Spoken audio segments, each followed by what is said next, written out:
nós precisamos colocar em uso, né? Nós precisamos nos apropriar, a palavra é essa, nós precisamos nos apropriar da responsabilidade que nós temos de nos aprofundarmos na palavra de Deus. E durante a semana, pensando no Deeper, pensando nesse movimento todo que está acontecendo na igreja, pensando nesse movimento que está acontecendo com os jovens já há algum tempo, me veio a história do rei Josias. O rei que muito cedo, o rei que muito jovem, com 8 anos, ele teve que assumir o reinado, e ele pega o reino de Judá totalmente bagunçado, onde a idolatria está dominada, prevalece ali, né? Ela está instituída como algo normal, e Josias, ele assume aquela responsabilidade de trazer o povo de volta às origens. Ele trouxe o povo que estava perdido no pecado, ele trouxe aquele povo a se aprofundar novamente no Senhor. Quero, então, ler com você. Eu não vou ler todo o texto, a gente não tem tempo mais para isso, mas fica de lição de casa. Você pode ler ali os capítulos de 20, eu vou falar bastante, não vou falar bastante não, mas eu vou falar um pouquinho de Manassés, um pouquinho de Ezequias, e você vai poder ler uma história resumida desses reis, lá no livro de Reis, segundo livro de Reis. Por que resumida? Porque os livros de Reis narram a história dos reis do norte, dos reis de Israel. Mas, se você quiser ampliar um pouquinho o contexto, vá lá para 2 Crônicas. A partir do capítulo 19, 20, ali você vai ler a história de Acás, de Ezequias. Capítulo 22, 23, ali você vai ler mais detalhadamente a história de Josias. E é esta que nós vamos falar um pouquinho, e eu quero ler com você apenas um versículo a título introdutório, e você deixe sua Bíblia aberta em 2 Crônicas 34, que nós vamos falar um pouquinho mais sobre isso. Mas o texto diz assim: ele fez o que era correto diante do Senhor, e seguiu os caminhos de seu antecedente Davi, sem se desviar deles nem para a esquerda, nem para a direita. Ele quem? Josias. Josias fez o que era justo, o que era reto, o que era correto diante do Senhor. Pai, em nome de Jesus, nós queremos te agradecer pela tua presença neste lugar, pelo movimento do teu Espírito Santo entre nós, sobre as nossas vidas, sobre a vida da tua igreja, que nós possamos, ó Deus, assumirmos as nossas responsabilidades diante do Senhor e mergulharmos no mais profundo, Senhor. Não nos deixe contentarmos com aquilo que é superficial, não nos deixe contentarmos com aquilo que é raso, Senhor. Nos equipa, como foi dito aqui, nos equipa para mergulharmos cada vez no mais profundo e te conhecer cada vez mais. Assim eu oro em nome de Jesus. Amém. Josias. Para a gente chegar em Josias, vamos voltar um pouquinho no tempo e vamos falar de Acás. Acás foi um rei muito corrupto, muito complicado. Ele levou o povo à idolatria. Ele levou o povo a se afastar do Senhor, do Deus de Israel. Ele levou o povo a cultuar outros deuses.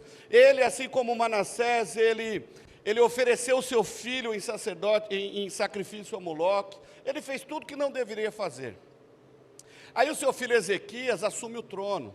Quando Acás morre, o seu filho Ezequias, então, ele assume o reino, e Ezequias traz de volta o povo de Deus, o povo de Israel, para a adoração ao Senhor. Traz de volta, ele assume uma responsabilidade, entendendo que é minha responsabilidade conduzir o povo de Deus a Deus. É minha responsabilidade não só indicar o caminho, mas é minha responsabilidade ir junto, pegar na mão e ir junto. E aí Ezequias vai e faz uma linda reforma. E é gostoso ler a história dos reis, dos reis de Israel, que nós vamos ver, por exemplo, do lado norte, após a divisão do reino, do lado norte lá em Israel, nós vamos ter lá 19 reis que nenhum valeu R$1. Por isso que rapidinho foram levados para o cativeiro. Judá não estava muito melhor do que isso não, mas houve ali alguns reis, Asa, Josafá, o próprio Ezequias, depois nós vamos ver Josias, que eles ainda se preocuparam em ver que o povo estava atolado no pecado, e eles diante de Deus, eles tomam a decisão de assumirem as suas responsabilidades para trazerem o povo de volta ao Senhor. Com isso, nós podemos entender, e eu quero falar sobre isso aqui, que responsabilidade não tem idade. E por que nós vamos falar disso? Porque Josias, ele tinha apenas 8 anos, quando assumiu a responsabilidade do trono lá de Judá. Mas voltando um pouquinho, como eu disse, é muito maravilhoso, é gostoso nós nos inspirarmos na história de jovens. É muito gostoso nós olharmos para os jovens. Ontem à tarde, lá na capelania, eu estava conversando com o pai de um jovem, que passou já por 3 prisões, foi criado na igreja, mas foi preso 3 vezes, agora está nas drogas. É ruim a gente ouvir isso, é triste. Eu chorei com aquele pai, eu me compadeci com aquele pai, e falei com ele sobre Josias. E é interessante que é gostoso nós nos inspirarmos em jovens que tiveram o seu coração voltado para o Senhor. Jovens que tiveram o seu coração dispostos a servir o Senhor independente da sua idade. Então, para o Senhor, para nós nos posicionarmos diante de Deus, nos apropriarmos de quem somos diante dele, a gente pode ser de 8 anos, pode ser lá da idade do Luizinho, pode ser da idade do Givanildo, que já é velho, fim de carreira, assim, ó, né? Não tem idade, qualquer idade é idade. Há tempo, todo tempo é tempo de caminharmos diante do Senhor. Então nós vamos ver que Judá conheceu Deus de perto. Judá sabia quem era Deus. Judá, aquela geração havia conhecido aquela história dos hebreus que saíram do Egito, dos hebreus que caminharam com Deus pelo deserto, que viam a fumaça de dia e a nuvem de fogo à noite. Eles conheciam aquela história, eles conheciam o seu Deus. Mas, por muitas vezes, gerações seguintes, gerações que foram passando, por não serem convictos daquilo que queriam, por não terem certeza daquilo que queriam, ou viverem uma fé artificial, muito facilmente se voltavam as costas para o Senhor. Foi o que aconteceu no período de Acás. Eles se voltaram contra o Senhor. Ezequias, então, ele vem e restaura a adoração, ele restaura o templo, ele restaura o sacerdócio, tudo vai caminhando bem. Só que nós vamos ver que nem tudo que é bom dura para sempre. Deveria durar, mas Ezequias morreu. Ezequias também morreu. Só que seu filho Amon assume por 2 anos, mas Manassés, quando ele assume o trono, ele não olha e não segue o legado de Ezequias. Manassés, o texto diz que foi o pior rei de Judá. Tem algumas coisas aqui que fala de Manassés, que é muito interessante para o nosso contexto. No capítulo 21 de 2 Reis, depois vocês leem lá na sua casa, mas diz que ele fez o que era mal diante do Senhor. O versículo 3 diz que ele voltou a edificar altares das colinas que Ezequias havia destruído. Esses altares foram para o deus Baal. Ele, pressionado pela Síria, mas por ser um cara sem convicção, cedeu à pressão e buscou outros deuses, e levou a nação a buscar outros deuses. Edificou altares a Baal, queimou seu filho em sacrifício e praticou feitiçarias e encantamentos. Manassés induziu ao erro o povo de tal modo que fizeram pior que as nações anteriores. Manassés cometeu essas abominações, fazendo pior do que tudo quanto fizeram os povos que Deus havia destruído na terra de Canaã. Mas Deus ele pune. Deus manda o seguinte recado para Judá: enviarei um castigo tão grande para Jerusalém e Judá, que ambos os ouvidos de todos que ouvirem vão ficar espantados com aquilo que vai acontecer. Nos dias de Manassés, a palavra de Deus a pregação da mensagem foi paralisada. Os profetas foram calados.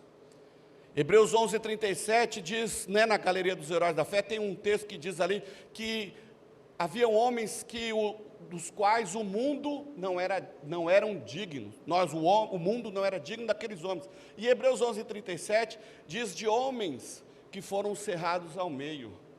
A tradição diz que Manassés colocou o profeta Isaías dentro de um tronco oco de árvore e o cerrou ao meio. É nesse período que os profetas morrem, que muita gente é assolada, muitos cristãos são violentados, violados de conduzirem a sua religião. E é interessante que nós vamos ver que Manassés podia ter dado sequência ao legado tão bonito de Ezequias, mas ele vai se deixando levar, e vai com isso levando o povo a mais longe do Senhor. Manassés foi um irresponsável. Manassés não tinha responsabilidade com Deus, ele preferiu se comprometer com homens, e com isso levou o território de Judá ao abismo. Judá perdeu muito tempo com adorações, em busca de outras coisas, em busca de outros deuses. E é tão interessante que tudo isso acontece, mas entre Ezequias, um avivamento de Ezequias, a morte de Manassés, quando Josias assume o reinado, não passou um século, irmãos. Salmos 90, versículo 10, diz que uma geração dura em torno de 70, se muito 80 anos. É esse o período de Ezequias até Josias, menos de 100 anos, o povo de Deus já havia esquecido tudo que Deus havia feito, o povo de Deus já havia se maravilhado com outras coisas, menos de um século depois. Para um povo que vive sem convicção, é muito fácil, é muito simples esquecer o que Deus fez. Para um povo sem convicção, é muito fácil esquecer coisas importantes e se entreter com outras coisas. Um povo sem responsabilidade não precisa de muita coisa para que se deixe de buscar a Deus. Um povo sem convicção, um povo sem responsabilidade, consegue, por incrível que pareça, consegue substituir algo tão importante por algo tão relevante, consegue substituir algo tão importante por uma coisa semelhante, mas sem compromisso, algo semelhante, mas que traz maldição, algo semelhante que traz morte. Entenda esse algo semelhante, entre aspas. Estou tentando buscar um exemplo aqui na minha mente, mas eu não estou achando nenhum melhor. Mas imagine você pegar ali um copo d'água lá do vaso sanitário, colocou diante da mesa, está lá o copo com a água cristalina, não é isso? E você pegar a água boa lá do filtro, H2O, aquela coisa que traz saúde e tal, e substituir o bom pelo ruim. Olha só, são semelhantes. São coisas semelhantes, é sutil. Troca-se o que é importante por algo semelhante, mas por algo irrelevante, apenas para se auto-enganar. Estão me entendendo? Fez sentido esse exemplo? Quando a gente não tem convicção, a gente faz qualquer coisa, a gente se deixa enganar muito facilmente. É muito simples. Quando nós não temos responsabilidade diante de Deus, a gente vive de qualquer forma, a gente faz de qualquer coisa. Note que Manassés, quando ele está levando o povo ao pecado, ele não proibiu os cultos. Ele não proibiu o copo de água do bebedouro. Ele trocou. Ele tirou a água do bebedouro e colocou a água ruim, a água do vaso sanitário, e o povo bebeu e se saciou. Ele não tirou os cultos, ele apenas tirou o culto a Deus e introduziu o culto a Baal. E o povo foi lá e se alegrou com aquilo. Ele mesmo vai e sacrifica o seu filho a Moloque. Irmãos, o sacrifício a Moloque, imagine você num ambiente como esse, um grande caldeirão, quente, pegando fogo, e os profetas de Baal tocando tamborim. Vai imaginando a cena, vê se vocês conseguem imaginar, principalmente quem é pai e mãe aqui, comece a imaginar isso, aquele caldeirão queimando, aquele caldeirão pegando fogo, e na hora que ele está daquele jeito, do jeito que o inferno gosta, o pai vai lá e joga o seu filho vivo dentro daquele caldeirão.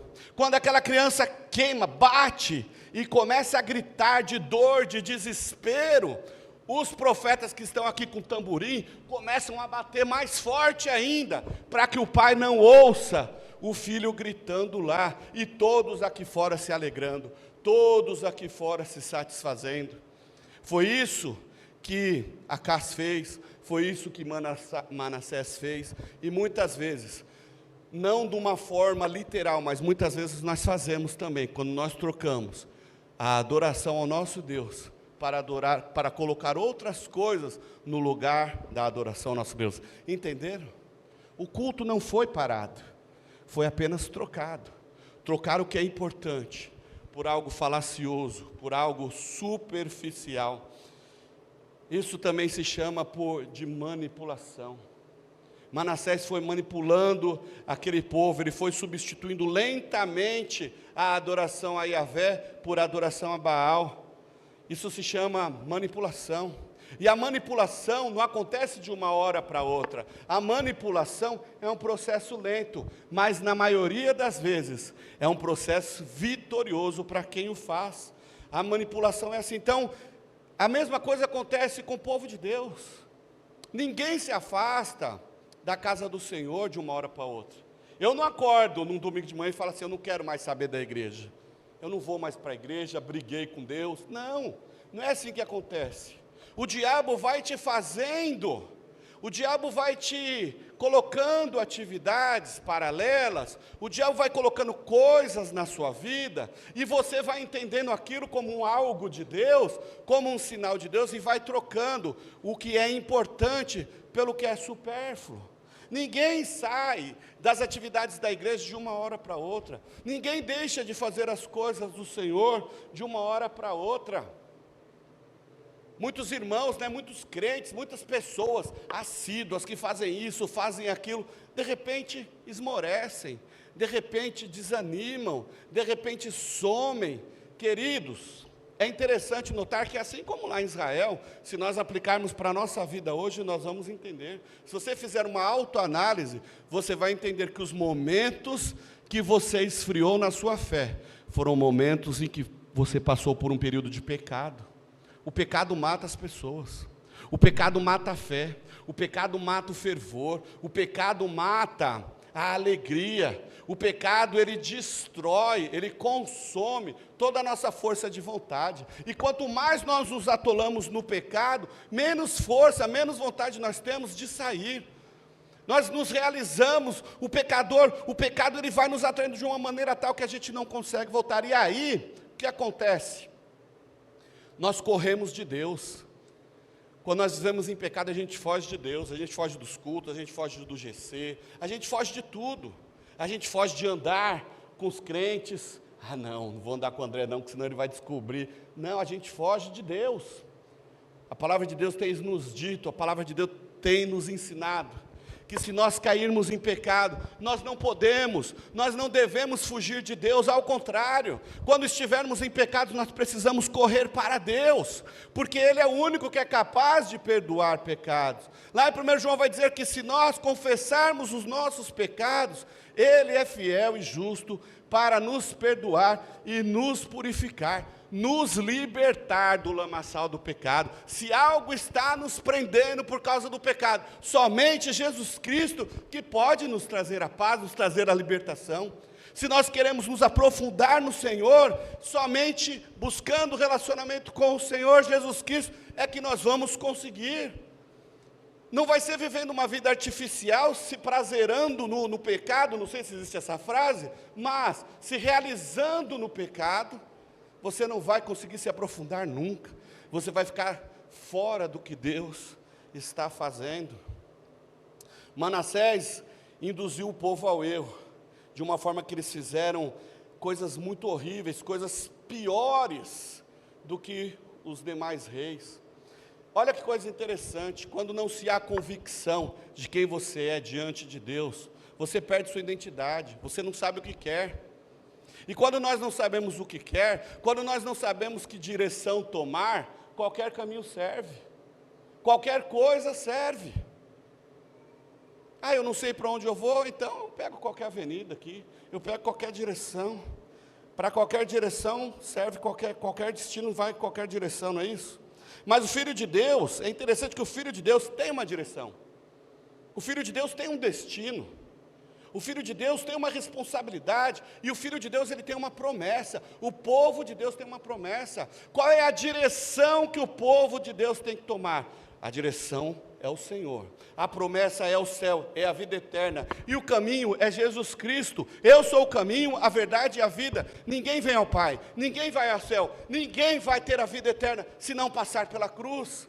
São palavras de Jesus, Ele é o caminho. Se queremos viver um avivamento, se queremos nos aprofundar, se queremos ter algo melhor da parte de Deus, se queremos os dons dele derramados sobre as nossas vidas, se queremos orar para o morto ressuscitar, precisamos nos relacionar, precisamos abrir mão dos pecados, precisamos abrir mão daquilo que desagrada a Deus, para buscá-lo com intensidade, com alegria e com responsabilidade, porque responsabilidade não tem idade. Eu sou muito novo para buscar a Deus. Não.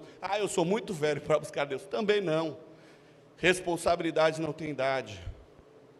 Josias, então, ele assume o trono e começa, então, a orar. Dos 8 aos 16 anos, ele é mentoreado por algumas pessoas. A Bíblia não deixa claro isso, mas subentende-se isso, porque quando ele está com 16 anos, ele começa a orar, ele começa a buscar, e pouco tempo depois, ele começa a limpar a nação de Judá, ele limpa toda a idolatria, para posteriormente depois, começar a limpeza no templo, começar a reforma no templo. Primeiro ele faz uma reforma religiosa, ele destrói todos os ídolos que haviam lá, todos os postes ídolos. Ele pega os ossos, olha só a limpeza que Josias faz, a reforma que Josias faz, até os ossos dos profetas de Baal que estavam enterrados. Ele mandou desenterrar tudo, queimar tudo, jogar fora. Ele queria uma limpeza total e radical. Mas para isso, para que ele chegasse nesse momento da sua vida, um jovem com 16 anos, ele precisava de olhar para alguém para se espelhar. Então, segundo ponto da nossa mensagem, escolha bons exemplos.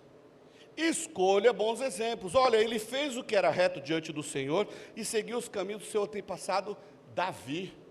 A gente sabe das falhas de Davi, não vamos entrar em questão aqui, mas também sabemos que Davi foi um homem segundo o coração de Deus. O reinado de Davi, Judá e Israel, eles prosperaram. Eles guerrearam e venceram as batalhas e viveram paz. Salomão, quando assume o reinado no lugar de Davi, ele pega um período de prosperidade e paz. Pouquíssimas foram as batalhas que Salomão teve que enfrentar, porque Davi andou com Deus e venceu todas as batalhas.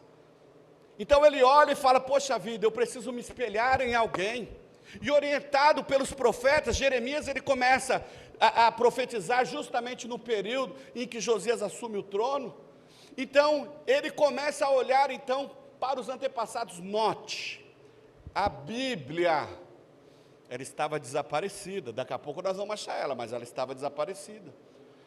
A lei, por conta do pecado de Manassés, que aboliu os profetas, aboliu a palavra, aboliu a pregação, alguns crentes ainda que restaram em Judá, ainda lembravam de alguma coisa que foi levado para eles pelo ouvido, oralmente. Eles ouviram alguma história e guardaram ainda no seu coração. Então, muito provavelmente, Josias, ele recebe essa palavra, essa tradição oral. E aí Josias entende, e Josias ele busca em si a responsabilidade. Ele sabia da responsabilidade que ele tinha, que ainda como jovem, mas como líder da nação, ele sabia da responsabilidade que ele tinha de trazer todo aquele povo de volta para o Senhor. Talvez tenha sido em algum desses momentos que Jeremias tenha ido orar com ele. Talvez Jeremias, no momento de oração com Josias, talvez seja naquele momento que Jeremias está orando com ele, e traz aquele lamento, eu quero trazer à memória aquilo que pode me dar esperança. Talvez Josias tenha ouvido isso, e falado que é verdade, eu vou olhar lá para trás, e ver como que eu posso fazer para ser melhor lá na frente. E Josias, ele vai e ele continua seguindo bons conselhos, seguindo a direção de Deus e busca fazer o que era correto aos olhos do Senhor. Começa o processo de purificação de Judá. Precisamos olhar para bons exemplos, irmãos. Na nossa atualidade, quem são os exemplos? Quem é que manda hoje na nossa sociedade? Influencers digital. Alguns riquíssimos, lógico, falar besteira na internet dá dinheiro. Alguns riquíssimos, analfabetos, mas estão ditando moda. Alguns sem cultura, ditando como um pai de família deve cuidar dos seus filhos, como uma mãe de família deve cuidar da sua casa, deve cuidar do seu marido, como seus filhos devem andar, como seus filhos devem se vestir. Alguns não são nem pais. Alguns não gostam nem de crianças, mas estão lá palpitando sobre a vida dos nossos filhos.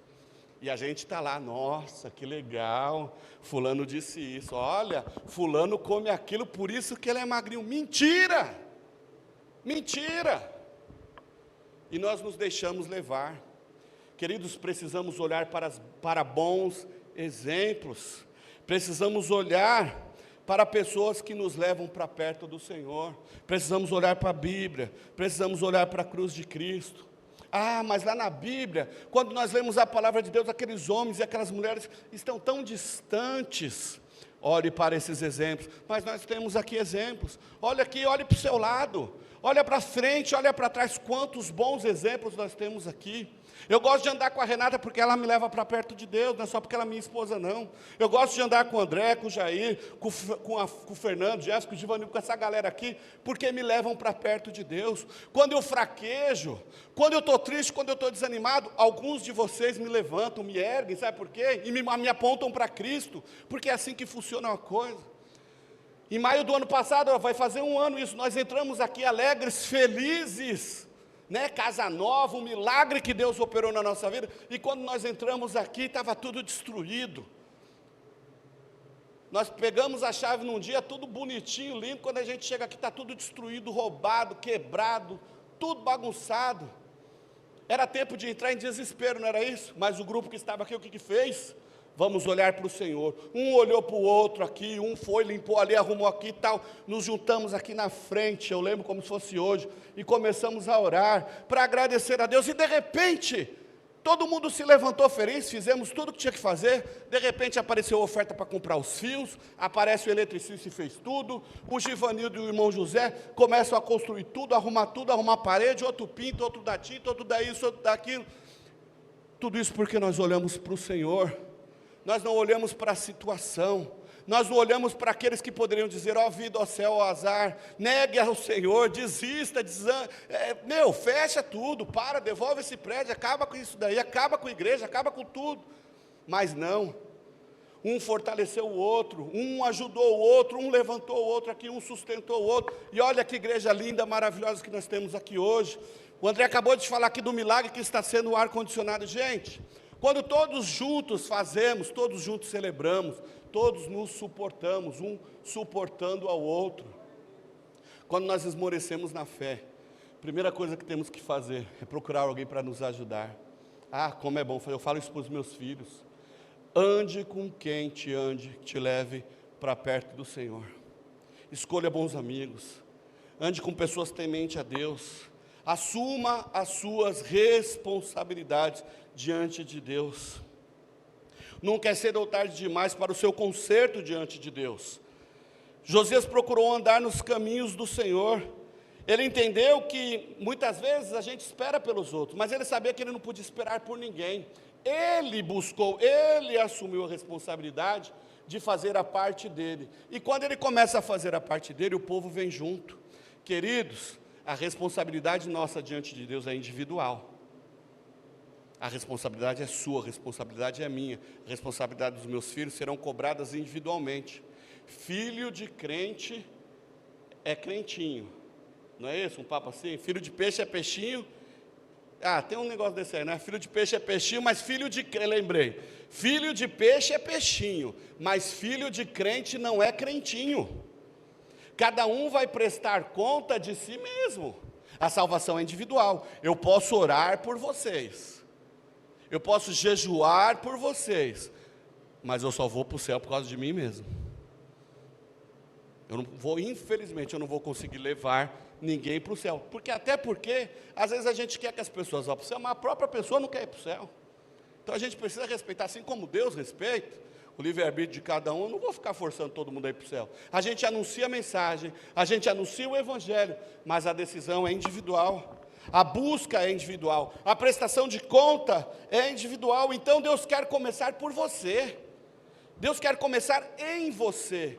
Então, queridos, se há alguma questão na sua vida que tem te impedido de se aprofundar no Senhor, é hora de se consertar. Se há pecado, confesse os seus pecados. Se há falta de ânimo, é pecado, confesse. Se há comodismo, é pecado, confesse. Se há qualquer coisa que está atrapalhando você no seu relacionamento com Deus, se há alguma coisa que está atrapalhando de você orar, de você buscar, de você ler a Bíblia, de você congregar, de você estar com seus irmãos, com certeza é algum pecado. Se você está frio na fé, é porque você está vivendo em pecado. Volte-se para o Senhor, confesse os seus pecados e volte para Ele. E vamos nos aprofundar, vamos viver o que há de melhor na presença do Senhor. E não há nada melhor do que o relacionamento com Deus. Deus quer ser encontrado, irmãos. A Renata, ela tem uma mania de dizer assim, quem procura, acha. Porque às vezes eu estou lá, ela me pede para procurar uma margarina, mas ela esconde na geladeira. Eu abro a geladeira e estou lá, e o negócio não aparece. Ela esconde, porque aí ela vai lá e abre a geladeira, o negócio pula nela. Eu falo, não, estava no seu bolso isso daí. Aí ela fala, né, quem procura acha, quem procura acha. Josias, ele faz uma verdadeira faxina espiritual em Judá. O versículo 4, capítulo 34, diz assim, que os altares dos Baalins foram destruídos. Ele quebrou e reduziu a pó os postes ídolos e as imagens esculpidas, né? Ele queimou os ossos dos sacerdotes. Ele fez uma verdadeira revolução e encontrou o Senhor. Quando nós queremos, nós encontramos o Senhor, porque é do interesse dele ser encontrado. O Senhor quer ser encontrado. Muitos pais aqui já brincaram com seus filhos pequenos, esconde na sala. Eu brinquei muito disso. E aí você vai lá e se esconde, pega um bebezinho igual o Luizinho assim, aí você vai lá e se esconde atrás da cortina, mas você deixa o pezão lá fora. Para quê? Para ser encontrado. É assim que Deus faz. Deus, ele deixa o pé, a mão, o braço, a sua glória todinha, fácil, para que nós o encontremos. Deus quer ser encontrado. Grave isso sobre a sua vida, na sua vida e no seu coração. Deus quer ser encontrado. Após a limpeza, após a reforma da idolatria que ele faz em Judá, agora vamos reformar o templo. Manassés havia destruído o templo. Manassés tinha colocado imagens esculpidas lá no templo de Israel, naquele templo de Salomão, aquela coisa linda, maravilhosa. Ele havia tirado a arca, olha só isso. A arca do Senhor estava deixada de lado. A palavra de Deus estava jogada. E aí Ilquias vai lá e eles começam a fazer uma busca, uma limpeza. E o que Safã e Ilquias ali, eles encontram perdida no templo? A palavra de Deus, o livro da lei. Muito provavelmente o livro de Deuteronômio, por causa das reformas que ele faz, está muito ligado ao que está dizendo lá em Deuteronômio. E aí ele encontra aquela palavra. E quando Safã vai ler aquele livro para o rei entra em desespero. O rei começa a visualizar. Gente, quando nós lemos a Bíblia, pelo menos quando eu estou lendo a Bíblia, eu sou assim. Eu viajo dentro da história. E eu imagino o Josias ouvindo o escriba lendo lá, o escrivão lendo, ele imaginando as histórias que ele já ouvia, e o que Deus podia fazer. Então, imediatamente, não foi depois, não foi no dia seguinte, não foi no mês seguinte, não foi na manhã seguinte, foi imediatamente. Ele conclama o povo, ele chama, ele ordena, ele manda o decreto: galera, venham para cá agora. Vocês precisam ouvir o que eu estou ouvindo, vocês precisam sentir o que eu estou sentindo, vocês precisam buscar o que eu estou buscando, vocês precisam mergulhar da forma que eu quero mergulhar. O livro da lei foi achado, e o livro da lei fez toda a mudança das reformas de Josias. Olha que maravilha. Se nós queremos viver Pentecostes, irmãos, se nós queremos viver avivamentos entre nós, se nós queremos mergulhar, nós precisamos buscar a palavra de Deus, nós precisamos orar mais. Olha, nós começamos a orar, a primeira coisa que nós fizemos ao mudar para cá, um pouquinho antes, nós trocamos o café pela oração. A gente tomava mais café do que orava, aí a gente cortou o cafezinho da manhã e começamos a orar, as coisas começaram a acontecer, o Senhor começou a visitar a nossa igreja. As quartas-feiras têm sido coisas fantásticas aqui, Deus operando milagre, Deus distribuindo dons. Queridos, isso é mergulhar, só não mergulha quem não quer. A gente precisa entender que todos os avivamentos que aconteceram na história da igreja, na história do povo de Deus, foi por causa da oração, foi por causa da sua palavra. Foi assim com Asa, foi assim com Josias, foi assim com Ezequias, foi assim com Josafá, foi assim lá no Pentecostes, lá em Atos 2, eles estavam orando e Pedro começa a pregar e o fogo caiu. Se nós andarmos um pouquinho mais para frente, século XIV, século XV, nós vamos ver John Hus, um homem que orava, um homem que jejuava, um homem que buscava Deus, estudava a Bíblia, o fogo desceu. Savonarola, um monge começa a pregar também, começa a estudar a Bíblia, e o Espírito Santo de Deus toma a vida daquele homem de uma forma que ele não conseguia mais concordar da forma que aquela igreja vivia. 100 anos depois nós vamos ver Martinho Lutero também, um monge franciscano, não é isso? Ele começa a ler a Bíblia, ele começa a sentir o Espírito de Deus, ele começa a sentir o fogo descer, ele começa a ler, e aí quando ele chega em Romanos, ele fala, é isso que eu quero, o justo viverá pela fé, é isso que eu quero. E aí ele começa a orar, ele começa a buscar, ele começa a crer, e Deus começa a falar com ele, e ele começa a ler a Bíblia, e ele foi levado para um castelo, e ele traduziu a Bíblia inteirinha assim, rapidinho para o alemão. Por quê? Ele sabia que a Bíblia não podia ficar só com os clérigos, não. A palavra de Deus tinha que ser espalhada para todo mundo ouvir. Todos nós precisamos conhecer a palavra de Deus, todos nós precisamos conhecer o Senhor. Nós vamos ver mais para frente, George Whitefield, John Wesley, Charles Wesley, amiguíssimos, enquanto um estava na América, o fogo descendo por onde aqueles homens passavam, iam a cavalo, não ia de Tucson não ia de espinho, não ia de céu, era cavalo.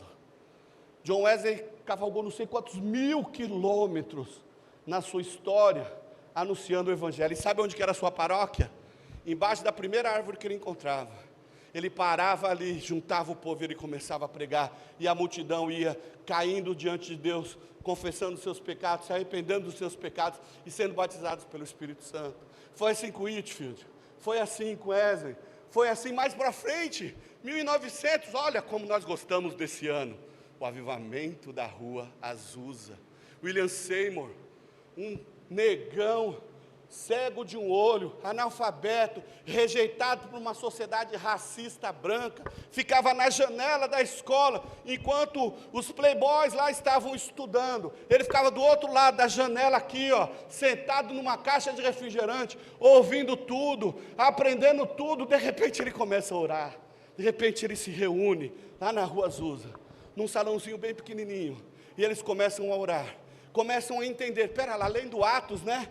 Poxa vida, se Deus derramou do seu Espírito, as pessoas começaram a falar línguas, isso é para hoje também. E aí eles começam a orar, e começam a buscar, e começam a buscar, e começam a buscar. De repente, um culto de oração durou mais de 100 anos, porque o avivamento foi espalhado pelo mundo. Através desse avivamento, multidões de missionários foram espalhados pelo mundo.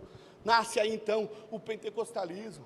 Quantas coisas vão acontecendo por causa da palavra, por causa da oração. Se nós queremos mergulhar, precisamos da palavra, precisamos da oração, precisamos estudar a Bíblia, não ficar estudar a Bíblia no original. Não dá para ficar aprendendo Bíblia em Netflix, não. Não dá para ficar vivendo de The Chosen, não. Precisamos orar e buscar a face do Senhor, se nós queremos viver um avivamento. 1970, na faculdade de Asbury, jovens estavam orando, e o fogo desceu, e ficaram um bocado de tempo, com a cara no pau orando. Interessante, que a mesma faculdade de Asbury, onde o avivamento desceu, o fogo desceu em 1970, foi onde aconteceu agora, no finalzinho do ano. É a mesma faculdade, jovens estavam estudando, e pararam um pouquinho para orar, e esse pouquinho para orar, a sede era tanta, que o fogo desceu e eles não conseguiam mais parar.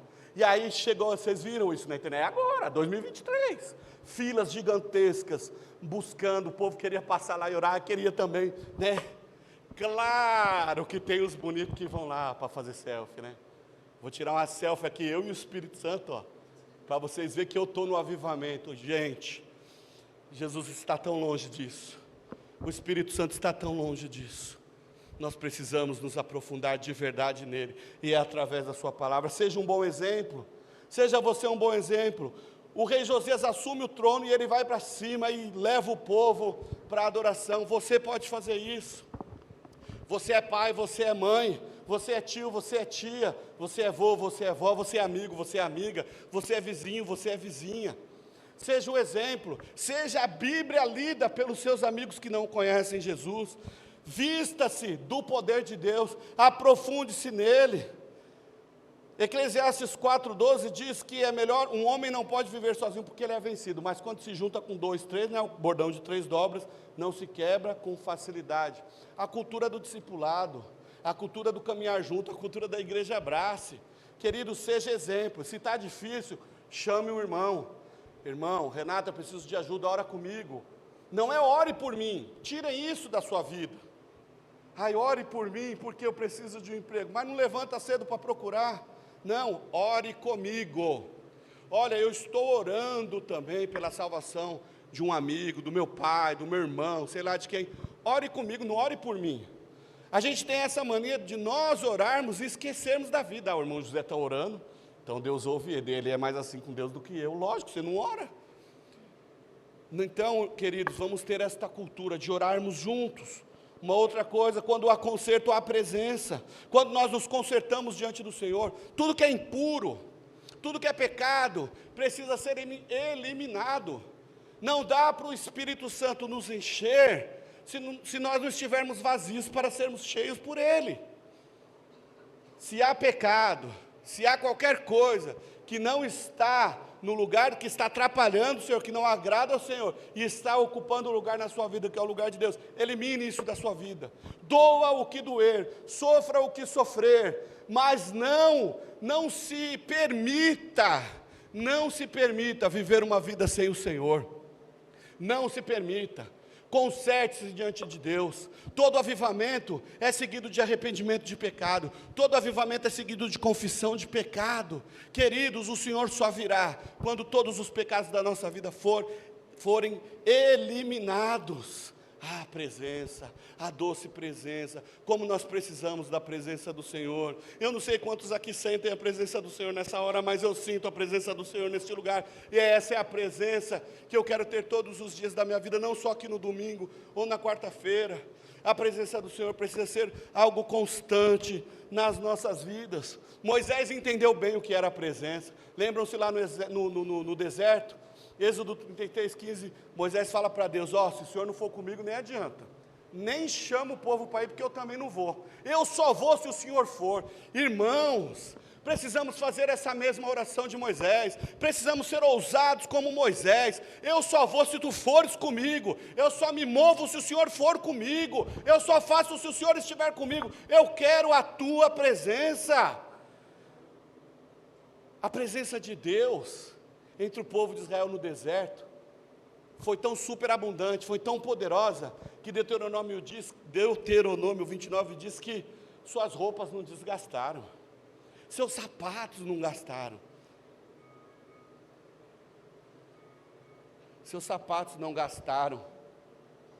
a comida não precisava pegar, nós falamos disso ontem, né?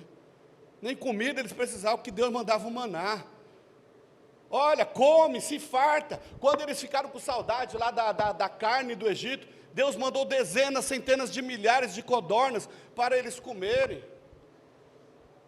Davi no Salmo 51:11 diz, não retires de mim a tua presença. Davi sabia a importância da presença do Senhor. Não retires de mim a tua presença, nem me retires o teu Santo Espírito. Irmãos, não há nada mais importante na nossa vida do que a presença do Senhor. E em Mateus 28:20, Jesus garante a sua presença conosco até o final dos séculos. Ele diz que até o final da nossa vida Ele estará conosco. E quando a nossa vida aqui acabar, Ele nos receberá para vivermos com Ele por toda a eternidade na sua presença.